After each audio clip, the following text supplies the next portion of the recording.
video for standard 10, and in this we are going to study the working and the construction of electric motor. Okay student, so ये chapter जो है this is chapter 4 effect of electric current, and this is the chapter for part 4 of this chapter. So let's start our topic. What is given? आपको सबसे पहले तो ये बताया गया है कि हमारी लाइफ में हम एनर्जी का इस्तेमाल करते हैं, बहुत सारी अलग अलग एनर्जीज का इस्तेमाल करते हैं. वैसे ही एक बताया गया है कि बहुत सारे इंस्ट्रूमेंट भी हम इस्तेमाल करते हैं.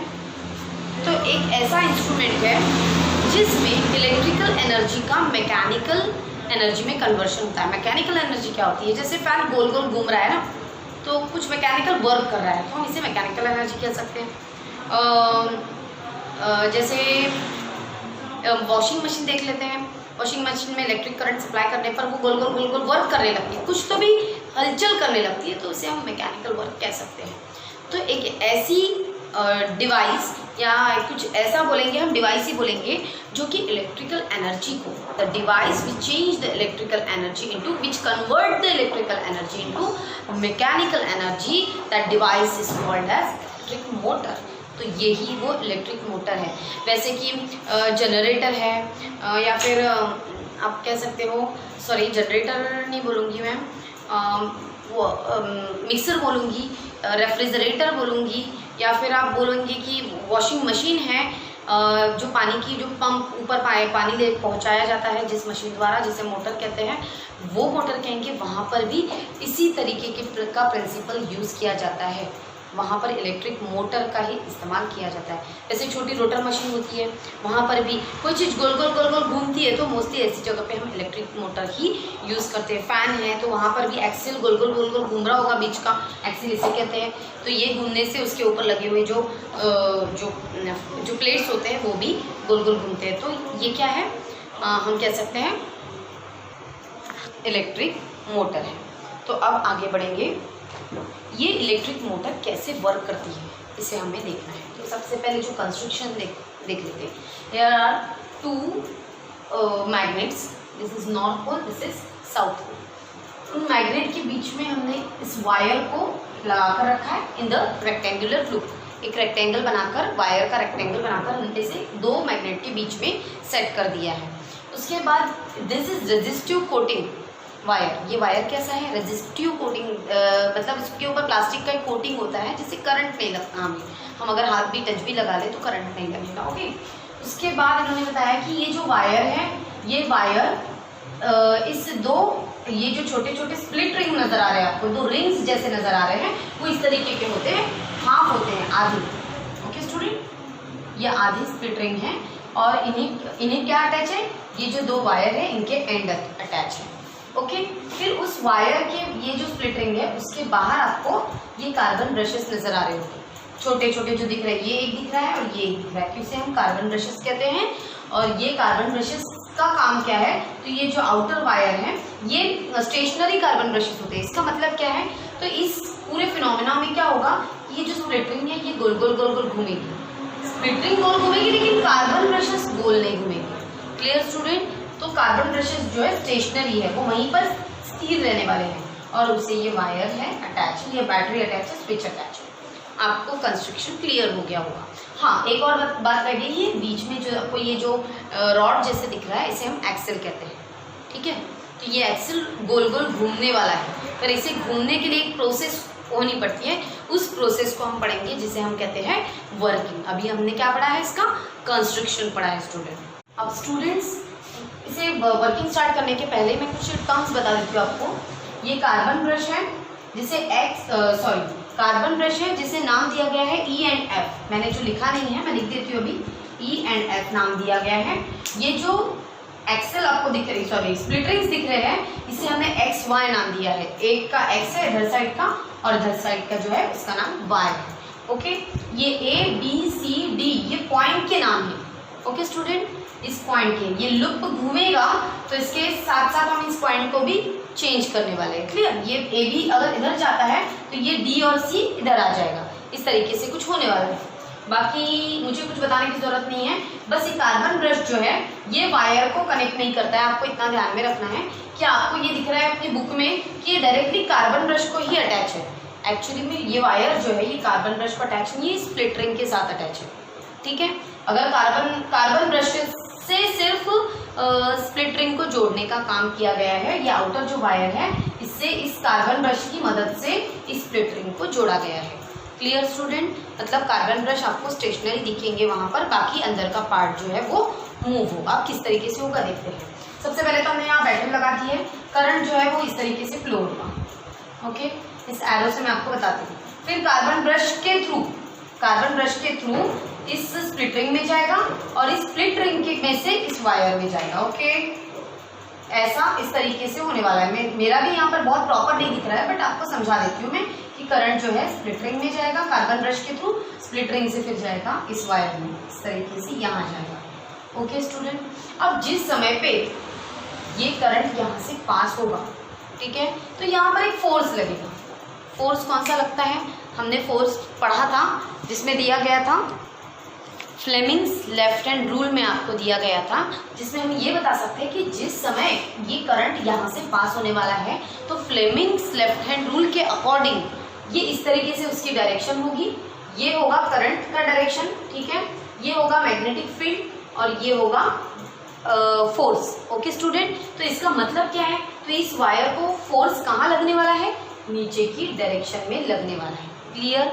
ये जो वायर है ये इस तरीके से अटैच है। ओके, ये दो मैग्नेट के बीच में इस तरीके से अटैच है, इसलिए दिखने में भले ही वो ऊपर जाते हुए नजर आ रहा है, पर आपको ध्यान में रखना है कि इस तरीके से वो अंदर है। क्लियर? तो अब क्या है, देखो फोर्स किस डायरेक्शन में लग रहा है? नीचे की डायरेक्शन में लग रहा है। इसका मतलब क्या होगा? तो ये जो एक्सिल है, ये जो लूप है, जैसे ही यहाँ से करंट पास होगा उसे एक फोर्स लगेगा और उस फोर्स की वजह से क्या होगा? ये झुक जाएगी। क्लियर? ये अंदर जाएगी और अब क्या होगा? तो ये जो बी ए है ये किसकी जगह पर आ जाएंगे? उल्टा घूमकर डी और सी की जगह पर आएंगे। क्लियर? ये ए चले जाएगा डी की जगह पर, बी चले जाएगा सी की जगह पर। किस तरीके से होता है? इस तरीके से आप देख सकते हैं। यहाँ पर मैंने कॉपी में लिख के रखा है A B D C. Okay, current यहाँ से जब पास हुआ, ओके, तो यहाँ पर एक झटका लगा होगा, इस तरीके से पास हुआ जब, तो इससे झटका लगा होगा और ये ऐसे घूम गया। क्लियर? तो ऐसा घूमा तो आप क्या देखेंगे? तो डी की जगह, ए की जगह पे डी आ गया, डी की जगह पे सी आ गया घूमकर, और जो सी था सी की जगह पे बी चले गया, और जो यहाँ पर डी था डी की जगह पर ए आ गया। क्लियर? ये आपको हाफ रोटेशन समझ में आ गया होगा। जैसे कोई चीज़ गोल घूमती है तो आप गोल घुमा के देख लो, तो ऑब्वियसली ऐसा ही कुछ होगा कि ये उसकी जगह ले लेगा, वो उसकी जगह ले लेगा, ऐसा हो जाएगा। अब उसके बाद क्या होगा? तो ये तो करंट जो था वो यहाँ से निकला था, इसको भले ही झटका लग गया, ये नीचे चले गया, लेकिन करंट तो आगे बह गया, करंट आगे चले गया। फिर करंट यहाँ से भी आया होगा। क्लियर?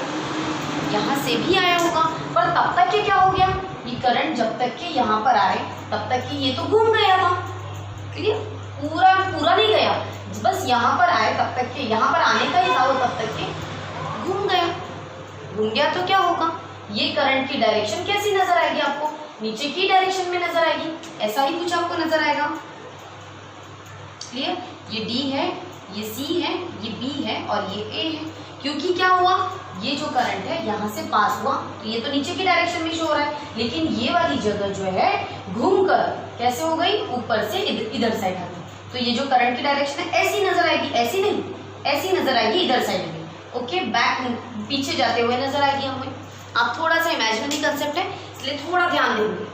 तो ये आ गया, बैक साइड में दिख रहा है, पर अब क्या हो रहा है? यहाँ से तो कंटिन्यूअस करंट फ्लो हो रहा है, ठीक है, तो ये करंट क्या करेगा? अपनी डायरेक्शन, क्योंकि वापस नहीं आएगा ना, क्योंकि यहाँ से भी करंट आ रहा है, फिर ये भी जो है ये यहाँ से आ रहा था, लेकिन इसने अपनी जगह ऊपर से ऐसी कर ली, तो ये नीचे वापस नहीं आएगा करंट। कहाँ जाएगा फिर? तो ये करंट क्या करेगा? अपनी डायरेक्शन को चेंज कर लेगा। मतलब यहाँ पे इस कंडीशन में क्या हो जाएगा?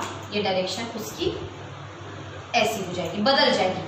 ठीक है, मतलब यहाँ पर आते आते उसकी डायरेक्शन ऐसी थी, बट फिर यहाँ आने के बाद पूरी तरीके से यहाँ आने के बाद यहाँ से कंटिन्यूस करंट सप्लाई हो रहा था, और इस वजह से ये जो डायरेक्शन थी करंट की इसकी जगह कैसी हो गई?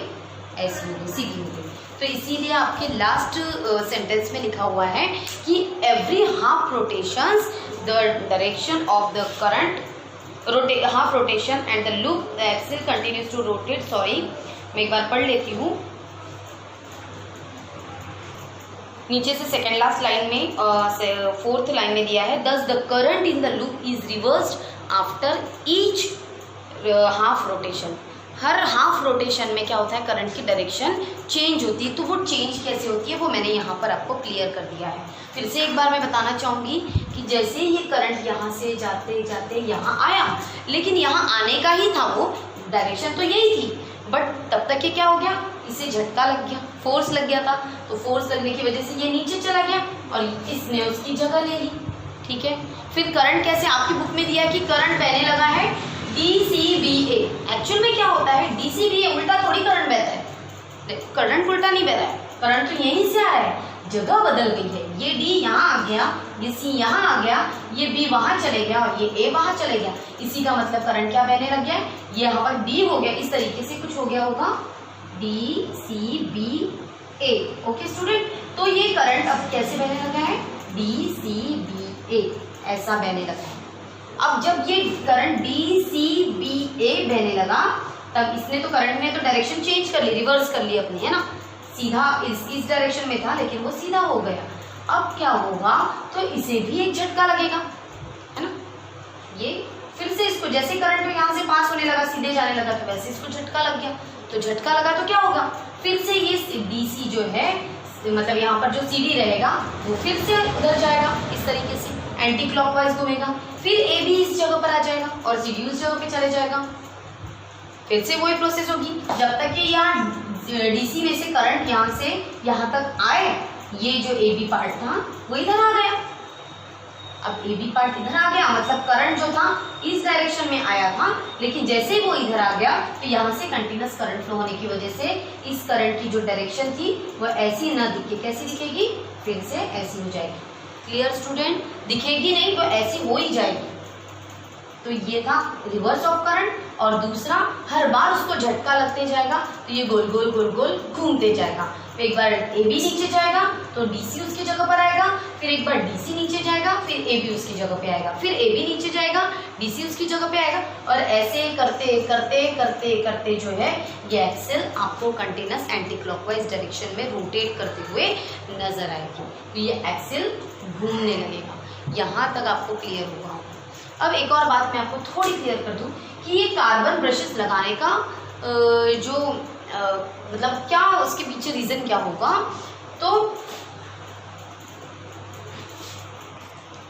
अगर ये कार्बन ब्रशेस ना होते, ये वायर जो है डायरेक्टली स्प्लिट रिंग को कनेक्ट होता और ये वाला भी वायर डायरेक्टली स्प्लिट रिंग को कनेक्ट होता, तो क्या होता। नहीं, कार्बन ब्रशेस नहीं लगाने में, हम नहीं लगाएंगे, तो क्या होता, तो ये जब वायर गोल गोल घूमती, इसे फोर्स लगता, तो ये स्प्लिट रिंग के साथ साथ ये जो वायर अटैच थी ये भी गोल गोल घूमने लगती, तो ये क्या हो जाता था, सब गुत्था हो जाता था, है ना। इन चीजों को स्टेबल रखने के लिए हमने यहाँ पर कार्बन ब्रश लगाया है। फिर एक और वर्ड यूज किया गया आपकी बुक में कि ये जो स्प्लिट रिंग है ये गोल गोल घूमेगी, है ना। वायर जब गोल घूमेगा तो स्प्लिट रिंग भी तो गोल घूमेगी। तो ये वाली स्प्लिट रिंग जो है हाफ रोटेशन के बाद इस जगह पर आएगी, मतलब इस कार्बन ब्रशेस की जगह पर आएगी। Y split ring E carbon brushes के कांटेक्ट में आएगी, और X स्प्लिट रिंग जो है वो F कार्बन ब्रश के कांटेक्ट में आएगी। और इस तरीके से ये जो स्प्लिट रिंग्स भी गोल गोल घूमते जाएंगे, और ये इसके साथ साथ ये जो लूप है, ये लूप भी आपको रोटेट करते नजर आएगा। और इनकी वजह से क्या होगा, ये जो एक्सिल है, ये एक्सिल को ये स्प्लिट रिंग क्या है, पकड़ कर है। ये गोल गोल घूमा तो इसका मतलब ये एक्सिल भी गोल गोल गोल गोल घूमने वाला है। तो ये था concept of electric motor. So student, ये बड़ा क्या बोलेंगे, बड़ा डिफिकल्ट एक टास्क था मेरे लिए कि कोई इंस्ट्रूमेंट नहीं है मेरे पास, या कोई ऐसी ये नहीं है कि टेक्नोलॉजी के थ्रू मैंने एक्सप्लेन नहीं किया है, बस डायग्रामेटिक मैंने रिप्रेजेंटेशन आपको दिया है और उस अकॉर्डिंग समझाने की काफ़ी अच्छी कोशिश तो मैंने मेरी तरफ से की है। बट आपको कितना समझ में आया, प्लीज़ अगर आपको अच्छे से समझ में आया है तो कमेंट बॉक्स में कमेंट ज़रूर कर देना, क्योंकि इसी से मेरी आगे मुझे समझ में आएगा कि हाँ मेरे कंसेप्ट मेरे स्टूडेंट्स के दिमाग में जा रहे हैं। और मैं हो सकता है कि नेक्स्ट टाइम अगर इस बार कुछ छूट गया है तो नेक्स्ट टाइम मैं और भी कोशिश करूं कि मेरे कंसेप्ट में कोई भी कमी ना रहे। तो नेक्स्ट वीडियो आने तक थैंक यू, बाय बाय।